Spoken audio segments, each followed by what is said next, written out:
It's the Brandon Cruz Daily Fantasy Podcast, where I go and look at lone plays and strategies specifically designed for GPPs. This is a show for people who are already informed on daily fantasy sports, not as contests operate.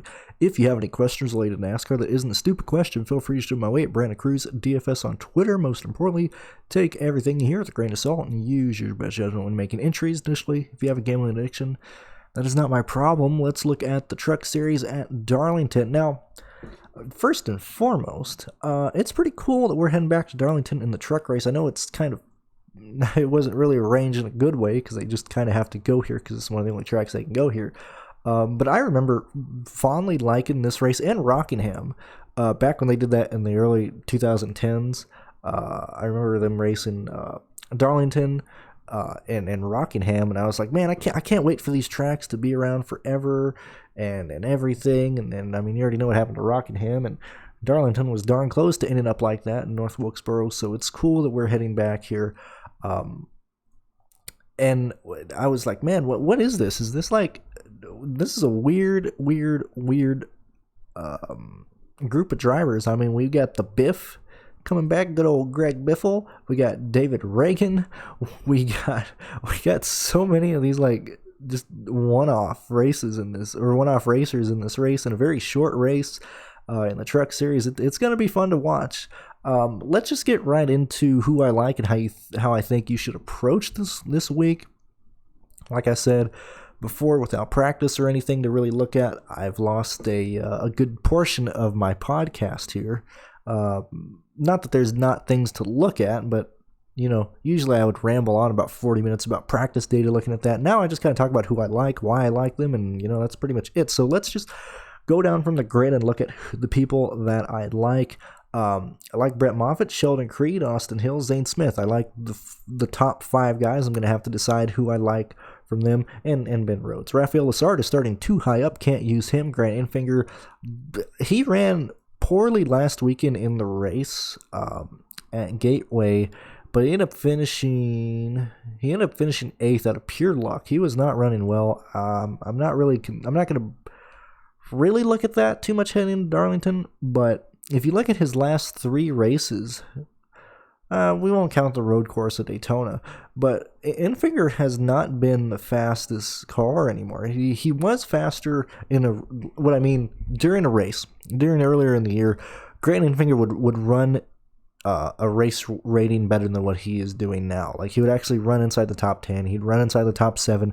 Now he's tending to run in the top 15 or outside the top 15 in the race, and then really working hard on the final couple restarts to gain positions. I mean, Gateway is a great example. That's why I'm bringing it up. So I'm not too big into Enfinger this weekend. I think he's maybe struggling later in this year. I don't know what it is, but that car hasn't been as fast as it was earlier in the year. Stuart Friesen, not interested in. Tyler Ingram, I love him. $7,800. Let's go. Matt Crafton. I think there's going to be a lot of chalk, a lot of people going to Matt Crafton. He's not a bad play, but I'm on board to fade that. I'd much rather just stick with Ingram and Ben Rhodes and Zane Smith and Hill and playing other guys. So I probably won't use Matt Crafton this weekend. Tanner Gray, $7,100. A bit too cheap there. I don't mind that. I think he can pay it off, or he'll at least hit about 4.8, 4.9, maybe 5x. But his price isn't bad. If you're stuck around 7,000, you can use him. Ty Majeski, same story there. I'm not a big Ty Majeski fan myself, but everybody knows you can use that.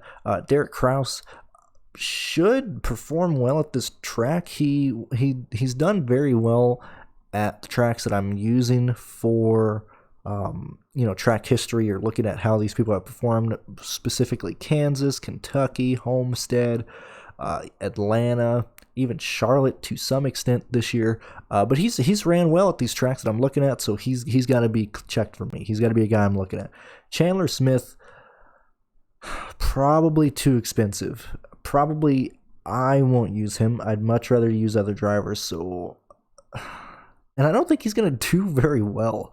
I don't think Chandler Smith does well. I see him as a guy who can easily make a mistake, and I think he's going to make a mistake, probably get wrecked, or maybe not wrecked, but he's going to get in the wall. Look, this is a track none of these drivers have really raced at. I think the only people in the field who have raced Darlington is Crafton, Sauter, Biffle, Reagan,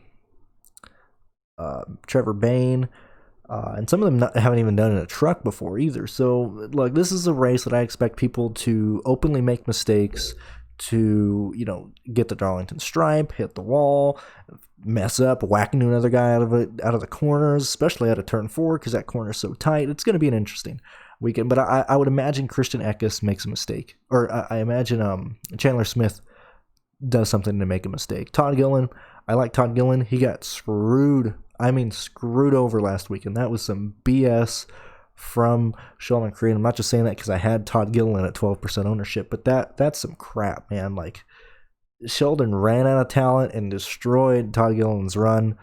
That's ridiculous. That's ridiculous. I like Todd Gillen in a sense of maybe people won't play him, maybe an ownership play, but he's only been good this year at either tracks that have old surfaces or tracks that don't require a lot of the downforce into play. He's really good at flat tracks, at tracks where he can drive the car. I think the dirty air, I think this package really hurts Todd Gillen. Danny Bond, starting $1,500. I don't know, man. Not too sure. I think he's starting at his ceiling. I think he'll probably fall back. I don't think he'll hit value. Christian Eckus, 10-6. This might be a guy you play up for. This might be the only guy over 10,000 that I actually play. That's probably where I'd fall. Fogelman, not interested. Jordan Anderson, not interested. Greg Biffle, I like him. Look, he's coming back because he wants to run this race. I know he won at Texas last year, but that was because he had a Kyle Busch Motorsports car. Don't expect him to win this race. I expect him to finish inside the top 10, but don't expect him to win this race, okay? He's not going to do that well compared to the start at Texas last year. But he should have a top 10 car. He has a ton of skill. I don't mind him. Don't mind Timmy Hill at all. Clay Greenfield is finally coming down in price. Not good enough for me to play him, but he's there. Johnny Sauter, I think Johnny Sauter chalk is going to be huge this weekend. I'm not going to play that. Yes, he can do what Sheldon Creed did last week, starting in the back of the field, coming through and winning the race. I understand that, but I'm not going to get on that ownership. I need that money to play other guys, okay? I don't think it can work. I think this is a balanced build type of week. Austin Wayne Self, not interested. Spencer Boyd, not interested. Trevor Bain. Now, people are going to be like, oh, he's a cup driver. He's going to do great here. Look, Trevor was never that good. I mean, he was decent, okay? He had bad equipment in certain situations. He had great equipment in other situations. Look, don't go crazy on Trevor Bain love this week. What do I have him projected at? I think he finishes 14th. Do we need more from him? I would love that. Will that kill you? No. I need to try and see what his ownership's going to be. If I think there's going to be a lot of people on the Trevor Bain ownership, on the Trevor Bain bandwagon, I'm not going to play him. But that's about it. Bryant Barnhill, not interested. Dawson Cram, maybe. Bailey Curry, no. Josh Ream, probably not. Jennifer Jo Cobb, this is interesting. Last week was the first time she's wrecked in a while. I don't know how that injures her team in terms of cars, in terms of what her game plan is. Don't know, but I've usually been very hesitant of playing, people like Jennifer Jo Cobb right after a week where they wreck a truck. So I'm probably not gonna do that. Norm Benny, not interested. Cody Roball, I just went blank on how to pronounce his name. Not going to use him there. And then David Reagan, starting 37th at $9,700. I think he's a guy that you should look at. I think he's a guy that should easily pay off his price. He should easily get a top 14, top 15. He's a good driver. David Reagan, I know what I said about Trevor Bain right now, but I think David Reagan was a way better driver than what people give him credit for. He was stuck in bad equipment his whole Cup career. I think he can do very well in trucks, and he has experience at this track. That's going to play huge. He'll probably ride in the back, start the race out, fill the car out, and then start zooming through people. Zoom. So let's go through the guys I like again. Brett Moffitt, Creed, Austin Hill, Zane Smith, Rhodes, Tyler Ankrum, Tanner Gray, Ty Majeski, Kraut. Let's see. Gotta continue. Greg Biffle, Timmy Hill, Trevor Bain, maybe. Dawson Cram, maybe. And David Reagan. Those are going to be the guys I'm going to try and fit into my lineups. Those are going to be the types of guys that I try and really build around. In terms of this weekend, like I said before, I think it's a balanced type of lineup. I don't think you need to play Johnny Sauter. I don't think you need to play Christian Eckus. And because of that, you have a lot of money that can be distributed between your 6 drivers on DraftKings. So because of that, I don't think you need to punt this week. I don't think you need to pay up this week. I think you can build a very strong lineup around the 6K, the 7K, the 8K, and the 9K ranges.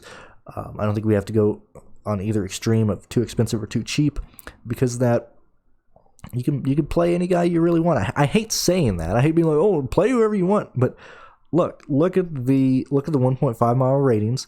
Look at how these guys have performed. And if you're wondering, Brandon, how do you do that? We'll go to racefortheprize.com to get the Fantasy NASCAR spreadsheet that I use and that you need to be using as well. Look at how these guys have performed at those races that I talked about in this podcast that I'm going to look at.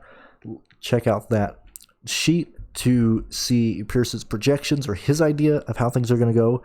Check it out to just see everything, so you don't have to research, so you don't have to waste time going through Race and Reference, so you don't have to waste time, looking at other YouTube videos of people who don't know what they're talking about, because there are people on YouTube that talk about the Truck Series, and I'm like, what are you talking about, my main man, dude? What are you doing? But anyway, that's about it for the Truck Series. I'm getting these out early because I might be gone this weekend. I might be crewing for a race car. Not too sure. That's still up in the air. I'll probably know in a few hours, but I'm recording all this to get out of the way, so all that's there in case I'm gone this weekend. But that's how I'm going to approach Darlington. And in the next episode that should be uploaded already, I'll be talking about the Xfinity Series. Check out my stuff on DFS Tavern. Check me out on Twitter and also on the YouTube really quick. If I get to 1,000 subscribers, I can actually get monetized and get my 7 cents for every 100 advertisements skipped. So that is something that would be nice. I don't think we're going to hit it this year. I don't really push it a whole lot, but that is something that I would like to hit at some point. But yeah, guys, best of luck, and let's go talk about the Xfinity Series in the next video. If I can find the stop recording button. There we go.